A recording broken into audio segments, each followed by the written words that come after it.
جب انسان پورا ٹوٹ جاتا ہے اور جب کوئی چاروں جانب اس کا مددگار نہیں ہوتا تو رب تو ہوتا ہے نا، اللہ تو اس کا مددگار ہوتا ہے نا، وہ تو پھر اپنے اس بندے کی مدد کرتا ہے نا، پھر وہ تو توانائی دیتا ہے نا، وہ تنہا نہیں چھوڑتا، وہ تو آنسوؤں والوں کے آنسوؤں پہ بڑا کرم فرماتا ہے، وہ تو قسم پرسی میں آ جاتا ہے، اس کی رحمت بڑھ کے استقبال کر لیتی۔ اور زندگی میں کبھی کوئی ایسا وقت آئے کہ آپ محسوس کریں کہ تنہا رہ گئے ہیں اور کئی اپنے بھی مخالفین کی جماعت میں نظر آنے لگے ہیں، تو اس وقت پھر دل، روح، زبان اور ذہن کو یکجا کر کے سمجھ لینا کہ جب ساری دنیا ساتھ چھوڑ جاتی ہے تو رب کی رحمتیں اس وقت بھی ساتھ رہتی ہیں، اور اللہ کی مدد اس وقت بھی بندے پہ کرم نوازی کرتی ہے۔ آزمائش آ جاتی ہے، بڑے بڑوں پہ آ جاتی ہے، لیکن بعض اوقات بڑی تکلیف ہوتی ہے جب اس بندے کو لوگ کٹہرے میں کھڑا کر دیں جس کا جرم ہی کوئی نہیں، اس شخص سے لوگ سوال جواب شروع کر دیں جس بیچارے کے خیال میں بھی وہ بات نہیں، پھر وہاں وضاحتیں دینا، نہ کردہ گناہوں کی وضاحتیں دینا، یہ بڑا بوجھ بنتا ہے، بڑی تکلیف ہوتی ہے، اور لوگ کرتے ہیں یہ کام۔ پھر اللہ تعالیٰ جب بندوبست فرمائے، صحیح بخاری میں حضرت جریج کا ذکر فرمایا، جریج نفل پڑھ رہے تھے، ماں نے آواز دی، وہ آ نہیں سکے، نماز میں تھے، ماں ناراض ہو گئی، اس نے ہاتھ اٹھا کے کہا اللہ یہ اتنی دیر تک مرے نہ جب تک کسی بری عورت کا منہ نہ دیکھ لے۔ کسی اور کی دعا کے لیے سند نہیں ہے کہ وہ تیرے حق میں ضرور قبول ہوگی، لیکن ماں باپ کی دعا کے لیے میرے نبی پاک نے سند بیان کی ہے۔ سید عالم صلی اللہ علیہ وسلم فرماتے ہیں جب بھی ماں باپ اولاد کے لیے ہاتھ اٹھاتے ہیں رب ضرور قبولیت کا شرف عطا کرتا ہے۔ تو جہاں سند موجود ہے نا، کچھ افتتاح ابا جی سے بھی کرا لینے چاہیے، کچھ کام شروع کرنے سے پہلے صرف اماں سے ہی دعا کرا لینی چاہیے، یہ والا افتتاح بھی بڑے کام کا ہے کیونکہ یہاں سند بیان کر دیا میرے نبی کریم۔ تو جناب جریج کی ماں ناراض ہو گئی، کہنے لگی اللہ اس نے میری بات نہیں سنی، اب تھے تو وہ نیک، لیکن رب کریم کی حکمت کا تقاضا ہے، ماں کی دعا کو بھی قبول کرنا تھا، اللہ نے آزمائش میں مبتلا کر دیا۔ والدہ تو چلی گئیں، وہ ایک خیمے میں، ایک کٹیا میں، ایک جھونپڑی میں عبادت کرتے تھے، اللہ کو یاد کرتے تھے، رب رب کرتے تھے، اور لوگ ان کی بڑی تعریف بھی کرتے تھے، لوگ ان کے ارادت مند بھی تھے، عقیدت مند بھی تھے، اہل محبت بھی تھے۔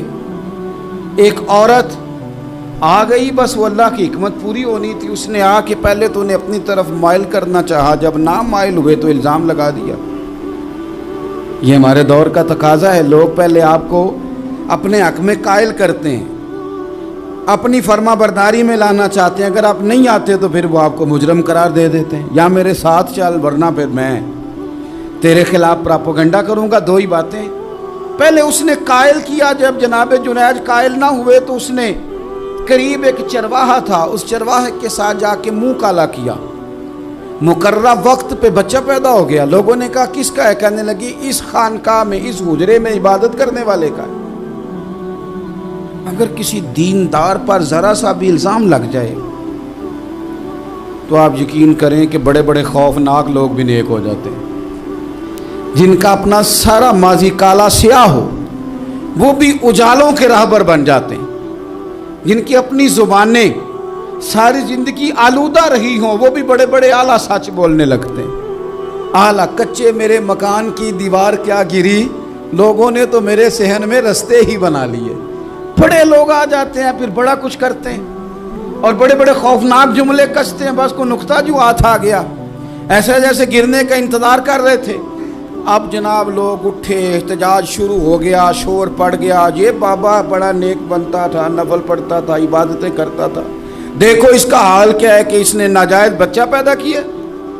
بغیر تحقیق کے میں کہہ چکا ہوں کہ الجھے الجھے بکھرے بکھرے روز و شب دیکھے گا کون، لوگ تیرا جرم دیکھیں گے، سبب دیکھے گا کون، لوگ تیرا جرم دیکھیں گے، سبب کوئی غور نہیں کرتا کہ وجہ کیا تھی۔ او بھائی کچھ تو مجبوریاں رہی ہوں گی، یوں ہی کوئی بے وفا نہیں ہوتا۔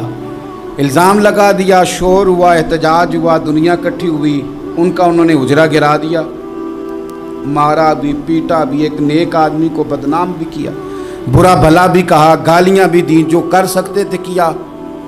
اب جب سزا دینے لگے نا تو جناب جریج کہنے لگے تھوڑی سی اجازت دیتے ہو، مار تو تم نے دینا ہی ہے۔ کہا جناب ٹھیک ہے دیتے ہیں۔ انہوں نے کہا صرف 2 نفل پڑھنے ہیں۔ اب وہ نفل پڑھ رہے تھے تو لوگ اس وقت بھی کہہ رہے تھے فراڈ ہی کر رہا ہے، دھوکہ ہی دے رہا ہے، چونکہ ذہن بن گیا نا، بدگمانی آ گئی۔ انہوں نے 2 نفل پڑھ کے ہاتھ اٹھائے، کہا اللہ جانا تو میں نے ہے، پر اس رسوائی کے ساتھ جنازے تک نہیں خراب ہو جاتے، قبریں تک نہیں لوگ بدنام کر دیتے۔ کہا اللہ جانا تو ہے، پھر اس رسوائی کے ساتھ تو میری مدد فرما، اب تو میرا کیس تیری ہی عدالت میں ہے، تو رحمت کا دروازہ کھول۔ ہاتھ اٹھائے، دعا مانگی، نفل پڑھے، پورے مجمع پہ نظر دوڑائی، کوئی نہیں تھا سپورٹ کرنے والا۔ کل تک جو کہتے تھے نا تیرے لیے جیئیں گے، تیرے لیے مریں گے، ساری عمر ہی آٹا گدا ہے، لکھاں کیتے نہیں پیڑے، اب وقت آیا ہی تے محمد بخشا کوئی نہیں ہو بیٹھا نیڑے۔ ایک بندہ بھی نہیں تھا، ووٹر سپورٹر ساتھ دینے والا کوئی نہیں تھا۔ تو جناب جنید بچے کی طرف اشارہ کر کے کہنے لگے کوئی نہیں بول رہا، تو ہی بول کے بتا دے تیرا باپ کون ہے، تو ہی بول کے بتا دے کون ہے۔ اللہ اکبر۔ میرا رب جب چاہے تو بچے بولتے ہیں، رب چاہے تو گونگے بولتے ہیں، رب جب چاہے تو پھر پتھر بھی بولتے ہیں۔ جب کہا نا تو ہی بتا تو بچہ بولا، اور بول کے کہنے لگا میرا باپ جریج نہیں، میرا تو وہ ہے جو بکریاں چرانے والا ہے، وہ میرا باپ۔ جب رب کریم نے توفیق دی تو بچہ بول پڑا۔ جب رب بندوبست کرتا ہے کسی کی عزت کی حفاظت کا تو پھر کوئی اسے رسوا کر سکتا؟